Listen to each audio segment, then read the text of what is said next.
ओम शांति। लोक शक्ति पुस्तक में आगे गुरुजी बताते हैं, भरत ने वन में जाकर राम को वापस आने के लिए समझाया।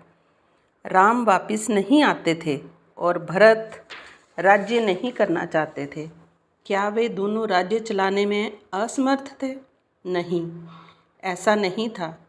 वे दोनों असमर्थ नहीं, अनासक्त थे। राम ने भरत को समझाते हुए कहा, देखो भाई, घर में 3 माताएं हैं, भरा पूरा कुटुंब है। मेरे चले आने से जनता दुखी है, तुम्हारे भी चले आने से सबका दुख और भी बढ़ जाएगा। भरत राम की खड़ाऊँ लेकर लौट आए। राजगद्दी पर उन्होंने खड़ाऊँ रख दी, पर खुद नहीं बैठे। जैसे राम वन में रहते थे, वैसे ही भरत महल में रहने लगे। राम वन में चटाई पर सोते थे और कंद मूल खाते थे, ऐसे ही भरत महल में रहते हुए भी चटाई पर लेटते और कंद मूल खाते थे। लंका विजय के बाद जब राम घर लौटे तो जनता ये ना पहचान सकी कि कौन राम था, कौन भरत। दोनों के चेहरे पर थी कर्तव्य निष्ठा और राज्य के प्रति अनासक्ति। यही राम राज्य के लक्षण भी हैं। गीता कहती है, ना तो हम कामये राज्यम, राज्य की कामना मत करो। इसका मतलब यही हुआ कि स्वराज्य की कामना करो।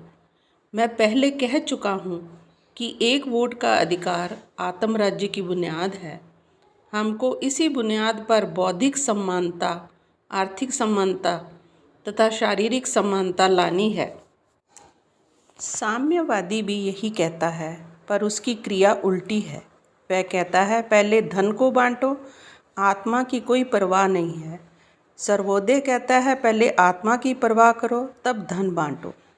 मान लें कि आपने धन का बंटवारा कर दिया, केवल धन बांटने से ही समानता नहीं आ सकती। क्या इससे वैर मिट जाएगा? शांति और सुख प्राप्त हो जाएगा? आपने सबको गिनकर बराबर बराबर रोटियां बांट दी, क्यों बराबर की गिनती से ही उसकी भूख मिट जाएगी? सबकी भूख अलग अलग होती है, किसी की भूख 4 रोटी की, किसी की 2 रोटी की। सर्वोदय सबकी भूख मिटाएगा। सबको भगवान ने नाक दी है, किसी को नाक 2 इंच की, किसी को 2.5 की और किसी को 1.5 इंच की। अब यदि आप सब नाकों की औसत 2 इंच रख दें तो क्या ठीक होगा? समानता का अर्थ तो ये है कि सबकी नाक को शुद्ध वायु मिले। गरीब को अशुद्ध गंदा वातावरण और अमीर को शुद्ध व स्वच्छ वातावरण, ऐसा नहीं होना चाहिए। शेष कल।